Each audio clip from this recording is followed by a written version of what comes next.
We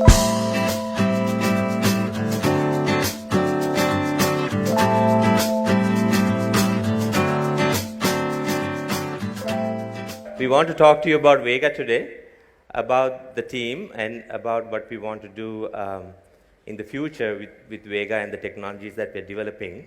All right, so really quickly, Vega means in Sinhalese speed, Vegen Yanage. So we wanted to build a high-performance supercar. That was about 2 years ago. All right, so this was a picture taken 2 years ago, roughly about 2 years ago. This was because we didn't have a space by then. Trace Expert City was not open, so we started some of our work at our home garage.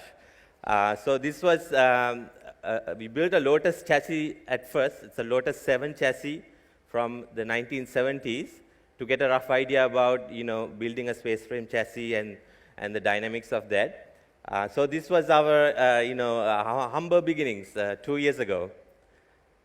Then a few days later, we developed, we were just bored. We made a small YouTube video about Vega, and we really didn't know much about building a car or how long it would take.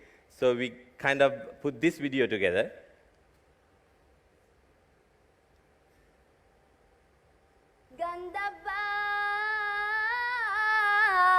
नाम देवाती सब्बे Buddha समग्गिका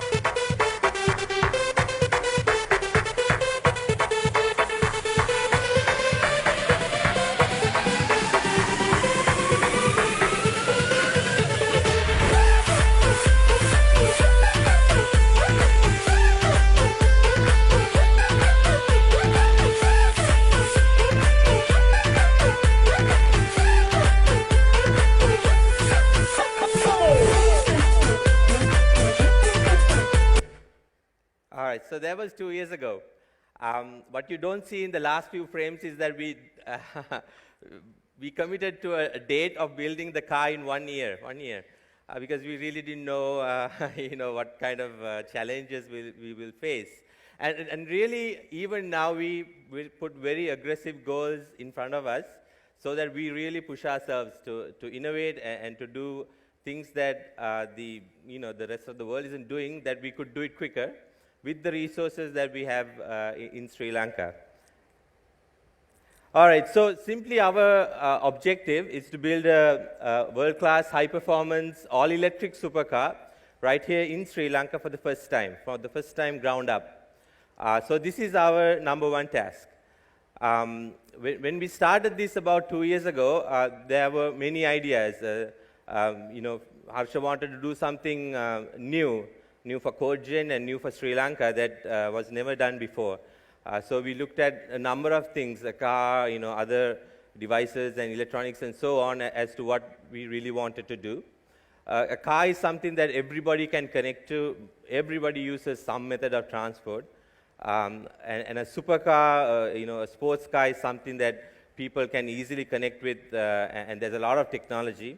A lot of multidisciplinaries come together, mechanical engineering, electronics, electrical, materials, chemistry for batteries, and other materials for the car, and so on. So a vehicle is an ideal place to do a lot of innovation that majority of the world uses.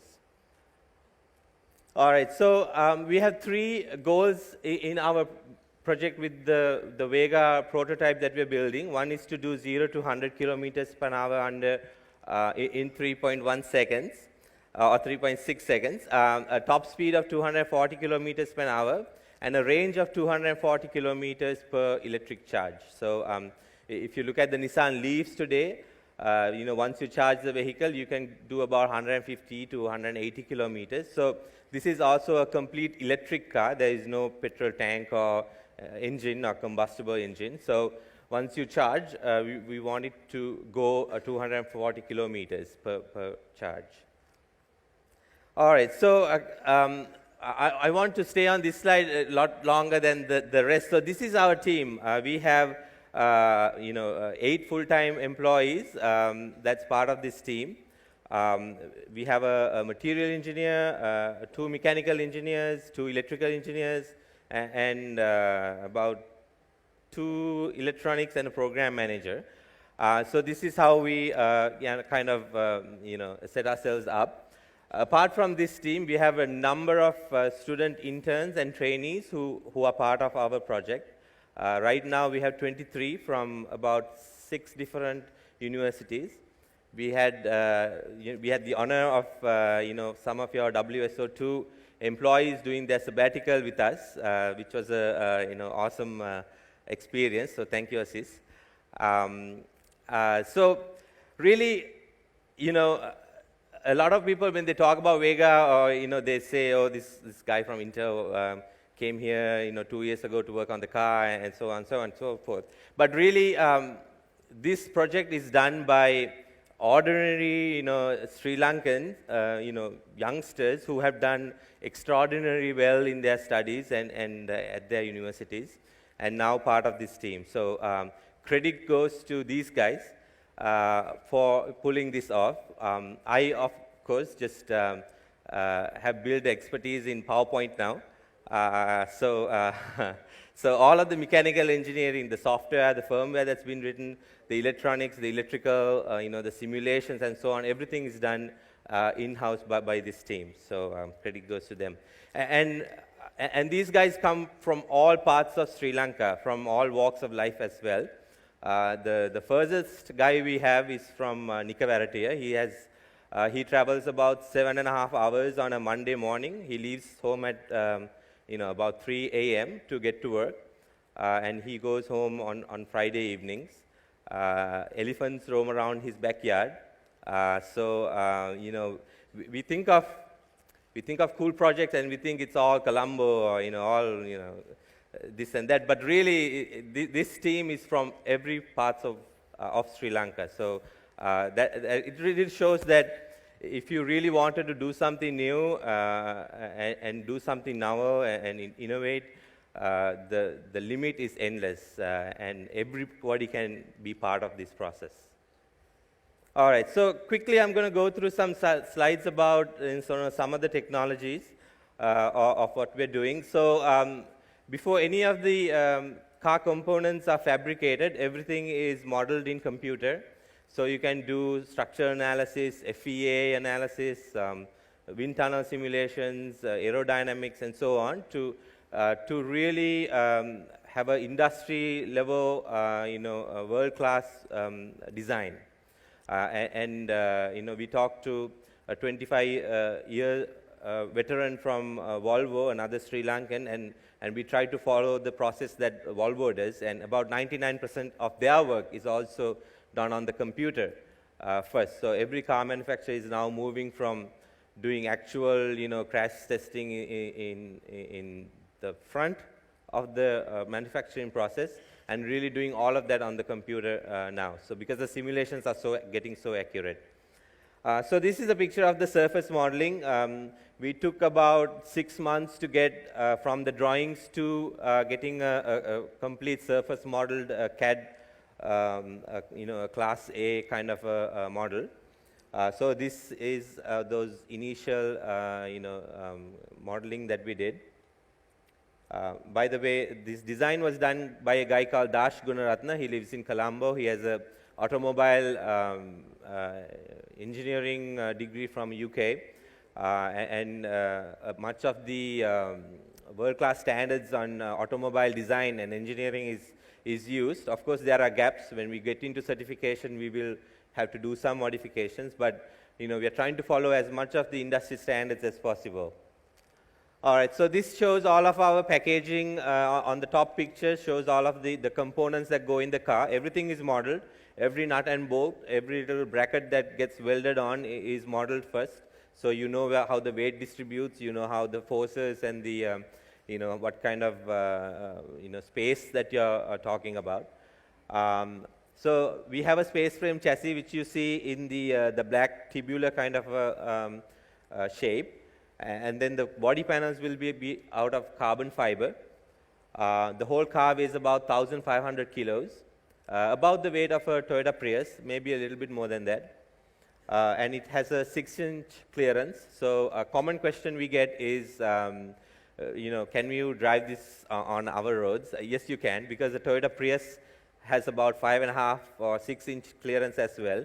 So if you can drive a Toyota Prius, you should be able to drive this car very easily. It's a rear-wheel drive car. There are 2 motors. Each motor is connected to a rear wheel separately, so there is no mechanical differential. Software will control when you take a curve, depending on the speed of the car, the steering angle, how to rotate the 2 wheels, because all of us obviously know that when you take a curve, one of the wheels have to turn faster than the other one. So that is all done through a computer. There will be about 50 microcontrollers on this car. There will be a device for IoT. There will be a touchscreen display running maybe a Linux-like kernel. And the whole system is integrated using a CAN bus. But there will be Wi-Fi connectivity and remote monitoring capabilities as well. So there is a lot of software that will go on this car. And something that we really want to tell all the software folks is that because you will have all of the access to all of the sensors on the vehicle, the actuators, the brakes, accelerator, you can start writing autonomous navigation code, or accident prevention code, or something smarter than what's available today.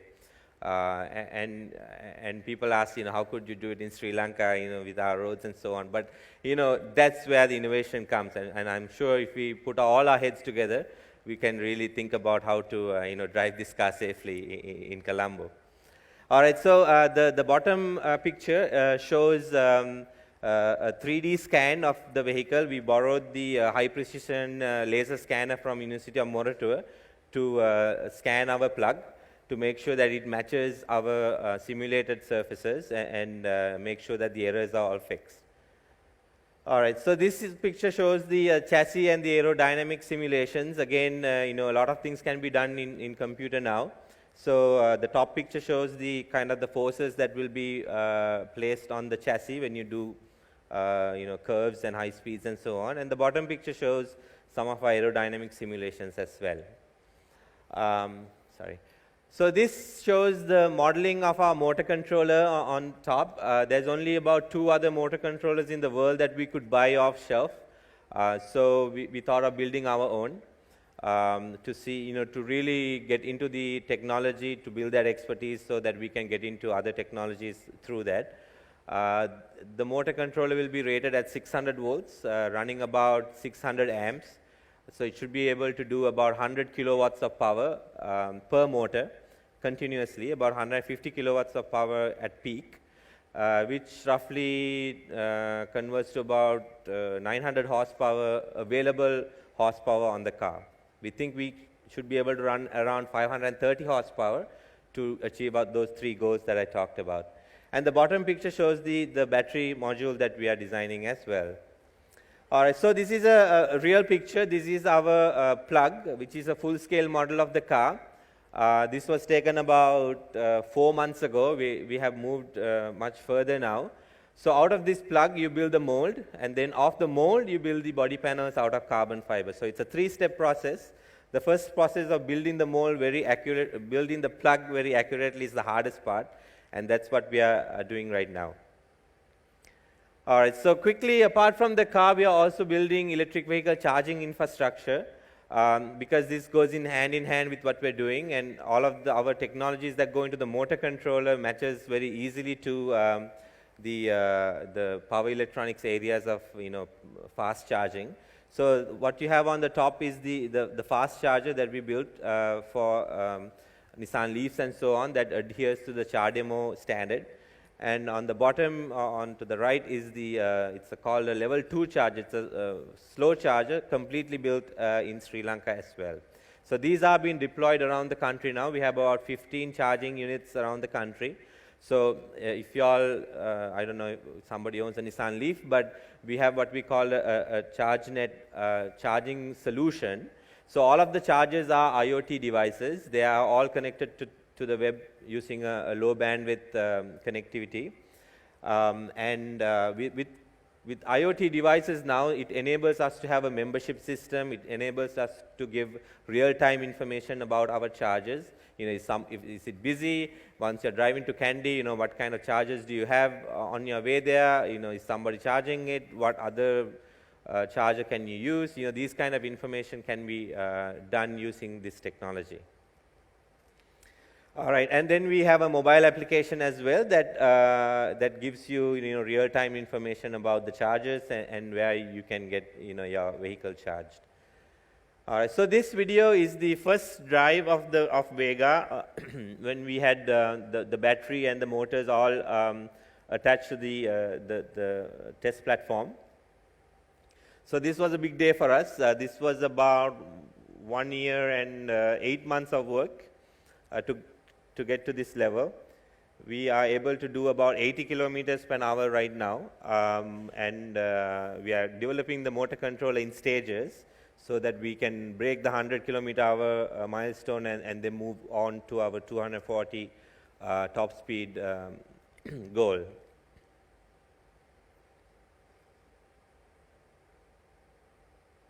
So this is the first time we ever drove this car using all of our electronics, all of our software.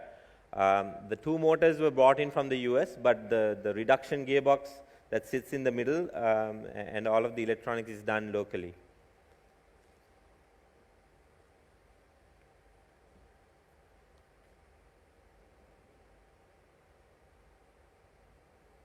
And yes, it goes in reverse. With electric car, reverse is very easy. You just, you know, it's just a software switch.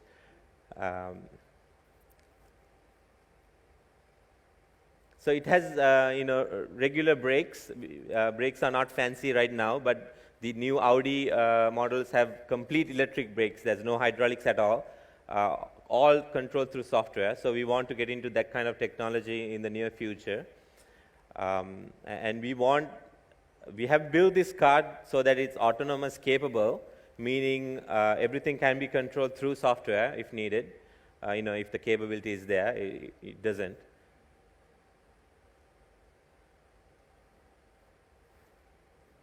So this is the Trace Expert City site. If you all ever come to visit, just cross the road very carefully. No, I'm just kidding. So a few more seconds of this video.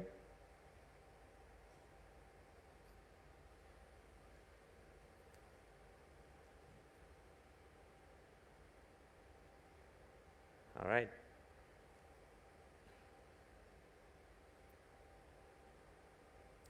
All right, so I'm now going to call upon Dr. Harsha to come talk to you about, you know, where we want to go from here. Thank you. Okay, I don't do any of the work, so all what I do is give some kind of vision where we want to go and what we have to do. So we have come so far with this particular car. So I'll give you what you want to do. I think I don't have that much of time. The first thing is, like, we thought that, okay, now if we can go, I was asking the guys that we have two motors which do 900 brake horsepower. Then when I went and had a look at the Lamborghini Aventador, it has 600 brake horsepower, and it actually does in 2.9 seconds, and it's about 1,500, 1,600 kilos of weight. But ours is about 1,500 kilos of weight. We have 900 brake horsepower. So we thought that why can't we do 0 to 60 in about 2.1 seconds, right? So now so I told all the guys, our ambitious target now has to be changing from 3.6 seconds to become 2.1 seconds, taking the statistics from Lamborghini, right? And the second thing is we will actually now realize that with the electric brakes, we will be able to do the 4 motors because we get enough space in there. And then we realized, why can't we reduce the weight of this particular car? So from 1,500 kilos, if we can reduce to about 1,100 or 1,000 kilos, then we have better chance of having better acceleration. And also to use space-grade material. And also, one of the other things I was telling the guys, the most coolest stuff, if we can charge our car in about 10 minutes, right? So we realized if you can have a software configurable battery set where you can do serial and parallel. So it goes to parallel whenever you want to charge it. It goes to serial whenever you want to drive it. So you can reconfigure the batteries using the software rather than just having pre-configured battery set. So we realized it's all possible. So now, in order to do that, if you do a car on 2.1 seconds, then the whole world is going to know there will be a car that's developed in Sri Lanka which runs at 2.1 seconds. So that actually gives us a tremendous boost. And that's the ambitious target that we have for the next set of goals that we set up today. So then I realized, how am I going to get this car weight reduction? Then I went to, we have a nanotech park, absolutely fabulous place. So I went and I spoke to all the scientists over there and say, is there any way that you can actually build us a material which can have the strength that we need, and also we have the flexibility as well as the lower of the weight. And then after long discussions with them, and they said, okay, there is a possibility that we can actually build a type of polymer that you're asking for.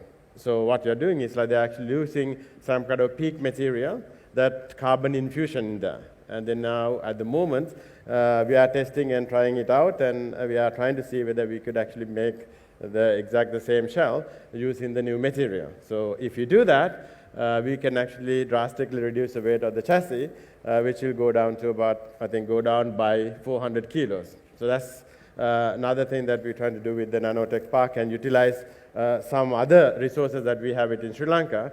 And nanotech park is not actually been known very well around the world about the Sri Lankan nanotech park. So we think that by doing these kind of things can give a tremendous boost for them.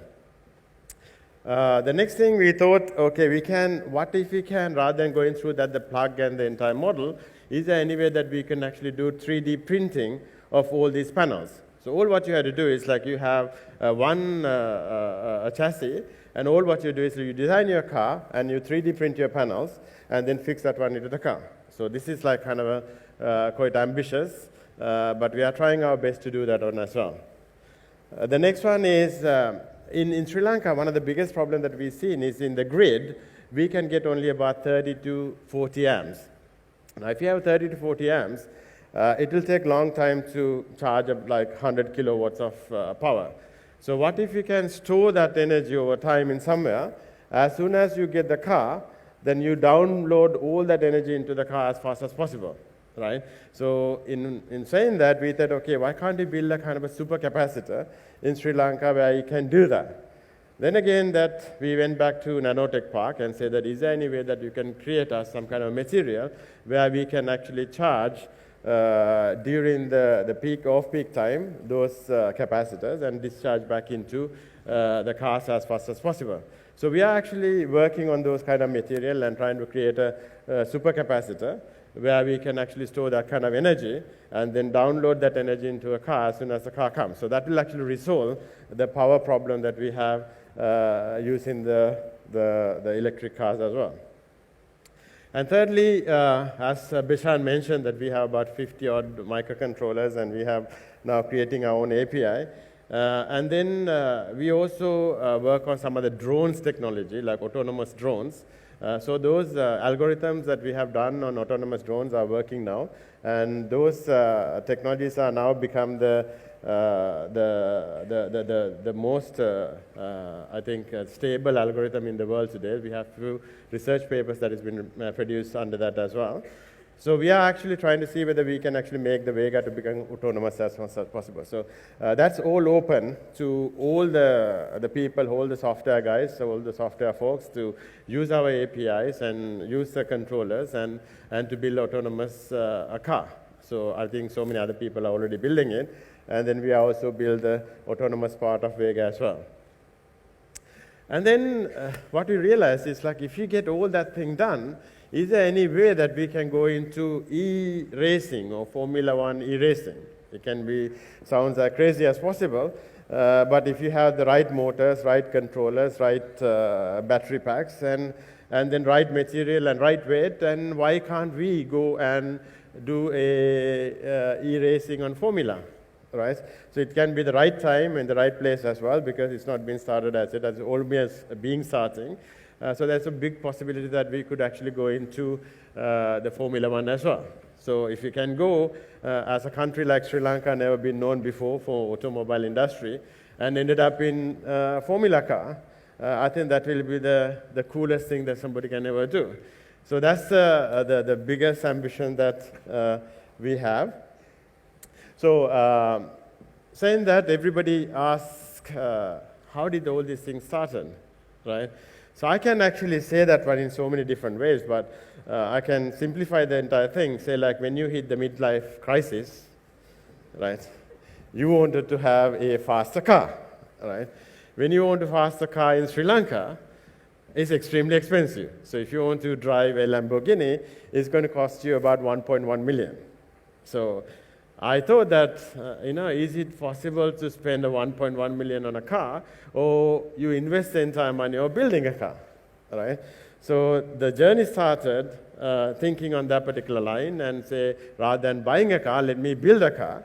So if you build a car, what you can do is like, you'll probably be able to sell the car, and then you can make sometimes serious amount of money if it all works, right?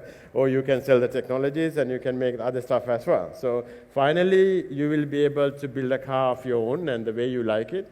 But the coolest thing, what I told the richest guy in these countries, if I'm driving a Vega, right, it's under my control whether to sell it to you or not, right? So just imagine the coolest thing is like you go to the richest guy and say that you don't have the Vega, right? So what can they do? I was telling the Emirates president the other day, when you meet the Sheikh of Dubai, tell him whether he could afford to buy a Vega or not, right? Whether he has a Vega in their car or not, right? So that's actually a kind of the super cool thing that we started off taking this particular Vega kind of a car into the market. And so when we started the Vega, we did not think about market analysis, SWOT analysis, this analysis, that analysis. We say, okay, let's get on with it. Let's start it. Let's start how it actually goes. And then let's start to fund it as much as possible and see what it takes us from there to the next level, to the next level. So the good thing is like most of the Sri Lankans now, it's kind of open to every single person. So a lot of people, a lot of kids, a lot of companies, they want to come there and want to contribute to this. And that way, this has actually become like the Sri Lankan car or the Sri Lankan thing, which actually gives a tremendous boost for all the Sri Lankans, because they are so keen, and some given time we will have so many people turn up in our doorstep and say, is there any way that we can actually contribute to this particular car?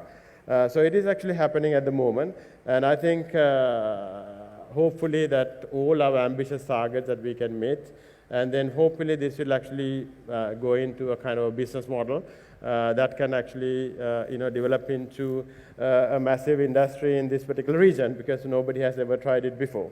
Lastly, one of the things that typical question that all the Sri Lankans and anybody ask is, why do you really want to develop a faster car when you can actually develop a kind of a Maruti or a small Suzuki or something like that?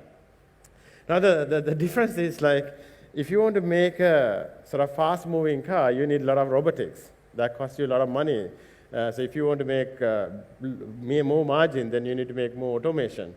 So to do that automation, it costs you a lot of money to have those robotics and stuff like that. But if you go for a kind of a handmade car, you have a lot of labor or cheap labor available in Sri Lanka. So that way that you can actually make a handmade car and go into a market like Zonda and Koenigsegg and that kind of a very high market, upmarket car. That way that it actually fits the bill of these kind of regions. straight away.